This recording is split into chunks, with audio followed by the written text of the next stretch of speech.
this is the Google TV streamer. I got it yesterday, and so I've done a few things to it already, but I'm still kind of learning as I go. So this video will focus on the interface as a TV viewer more so than anything else. I know there are other videos out there that talk about how it integrates with Matter and Google Home items and things of that nature. But that's not what I'm getting to today. Today, I just want to show you the interface for people who want to use this primarily for enjoying TV. So when you first start the app, you have the home page. So this is the home page, and it gives you recommendations based on what's going on. You have Hispanic Heritage Month here, and they have movies that I guess maybe are sponsored or something of that nature. So far, none of these things that they offer are necessarily my interest, but maybe over time it'll start to learn that. I don't know. But on your For You page, this is the first thing you'll come to. So as you scroll down, it'll have top picks for you. So these top picks are based on things you watch, and so it has a few items in here that kind of go in line with what I view. But again, I've had this for less than 24 hours. So I'm assuming this would get better over time. However, something that is kind of discouraging is that this show tracker, I specifically went in and thumbed it down, but it still pops up as a recommendation. So either Google feels like it knows what's best for me, or it's just flat out ignoring that I don't want to watch this show. But if I have watched it, I can click it here. 4 ways to watch. Here are my options on where I can go to view it, which is pretty cool. And I can add it to my watch list if I want, see how many seasons there are, or go straight to YouTube TV to try to watch it now. Here you'll find some of the AI usage. The AI will let you see what the show is about without giving you spoilers. It's supposed to, give you a brief summary without spoiling the show for you or movie. Lets you know what people are saying in reviews, and lets you know the content. So if you have kids or something of that nature, you'll know if you can allow them to watch it or not. Got your cast and your crew. I've yet to really go in this and see what this is about. So let me click on someone and see if it gives me any information about that person. And yes, it even gives me height. How about that? So lets me know what Melissa has starred in, gives me a little bio on her, and I guess other people I may have searched for, where I can find her on YouTube. So yeah, so that's pretty cool. And if you like Tracker, it'll give you other shows. Now see, I watch High Potential, I watch Equalizer, I watch Matlock, I watch Found, Elsbeth, I watch that. So I used to watch Big Sky. So it gives you a lot of things. Love Will Trent, good show. So I guess it's doing pretty well so far. And of course, this thing does not have a shortage of recommendations. It would give you a ton of recommendations. All right. So that's what you have as far as some of the things that we'll suggest for you, some of the things that are live that you may watch. I'm a big sports fan, so of course it's going to recommend some of those things.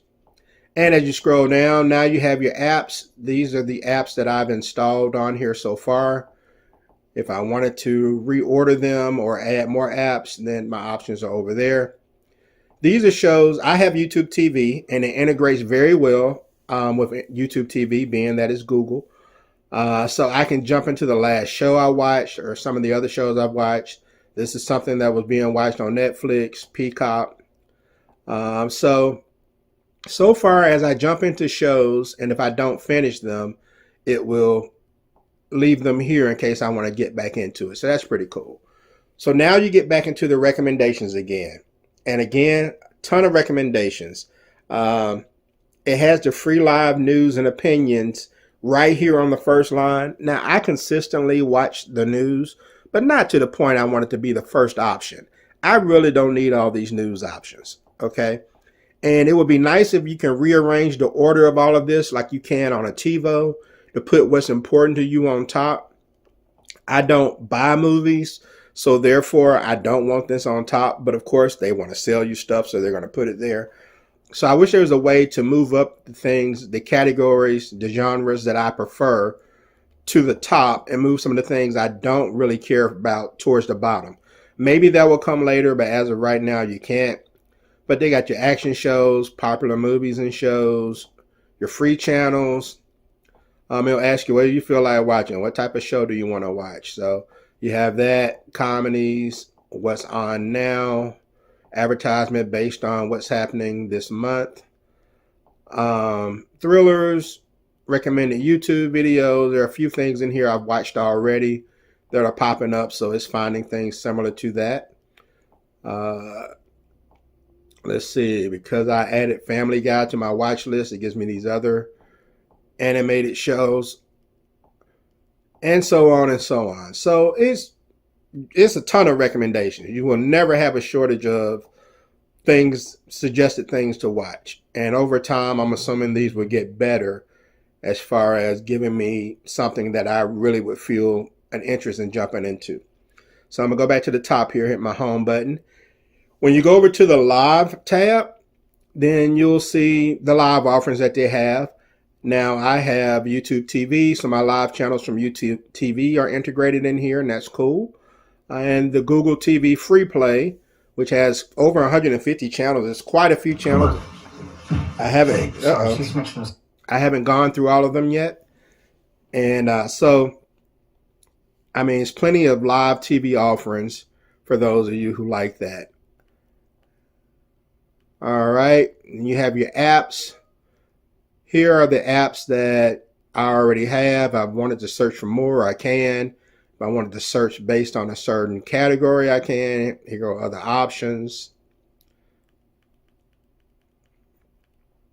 And then your library, which I would prefer to have like second on the list rather than last, but I don't know. Maybe I'm just being petty. So with the library, I have what's on my YouTube TV DVR. I don't know if it does this for other services like Fubo or Sling or anything like that, but for YouTube, since that is Google, it does allow me to see what I have on my DVR to watch. So, and I can just go into YouTube to see whatever else I may have that's recorded. The watch list is pretty cool. The watch list will allow you to add things that aren't even out yet. Like, for example, I came across these two items in purple here on Google. And when you search for a movie or a TV show on Google and you bring it up, you'll see a little option now and then that says, I've already watched or I want to watch. If you select I want to watch, it will add this to your watch list on the Google Streamer. And I think that's pretty cool. Because a lot of times I'll search for something and I'll come across something online on my phone. And then I'll have to bring up my Just Watch app and add it to that list. Well, I don't have to do that anymore. Now, if I come across something on my phone, I can immediately add it to I want to see this, and it will go to my watch list. So anything that has already come out that I want to see, or something that is coming out in the future, it will allow me to watch list it and be able to check it out here. So that's probably one of my favorite parts of this particular streamer as far as options go.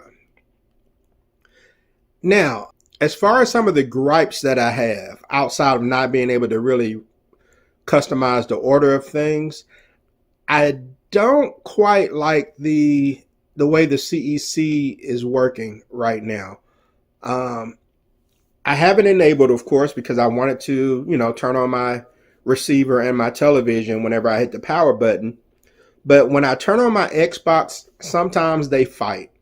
Sometimes the Xbox input will come in and then it will flip back to the Google input, and then it will flip back to Xbox, and they'll go back and forth until you turn one off. So I haven't quite figured out that yet.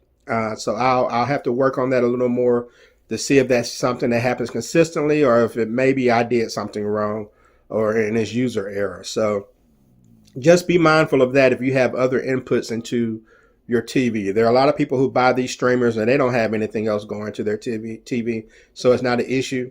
But if you have other items from a old school, no, a Blu-ray player or gaming console or something like that, then that might be something you want to test out. But the HDMI CEC works well, but I just don't like it when it dominates the input. I'll see if I can figure that out. And another thing that I don't like, you do have the option to switch accounts and bring up someone else's account. Like my wife has an account. But the only thing I don't like is when you go into her account, you'll see the same apps. And say, for example, like at one time I had the Just Watch app. And so I have a Just Watch app. She has her own. But whenever she brought it up on her profile, it would bring up mine, and she had to sign back out and sign back in to Just Watch, rather than having everything catered already to her since it's her account. So I really don't like that. Even though you have different profiles, you're basically using the same apps. So, I mean, it's not a big deal when you go into Netflix or something because you get to choose your profile within Netflix. But for apps that don't have profiles and only one person may use it, then she has to sign out and sign back in, and that's kind of a pain. So I don't like how the apps are not independent to each profile. So that's something that I think that they could fix. But outside of that and the 6,738 different lines of recommendations that they make and the CEC issues, I don't really have a problem with this. I mean, for this to be day one, I think they did well. And I look forward to updates that may add some of the things, customization options that I would like to have, and fix some of the issues that it may have as well. I did have the Apple TV 4K. Well, I still have it. And it worked well. It was fast. It was snappy. It was clean. Didn't have any ads, which is most important. But the one thing I didn't like about it is the security issues. It asked me to log in. It'll ask me to log in using my password at least twice a week. Sometimes in the middle of a show or a football game, it would just pop up asking me to log in.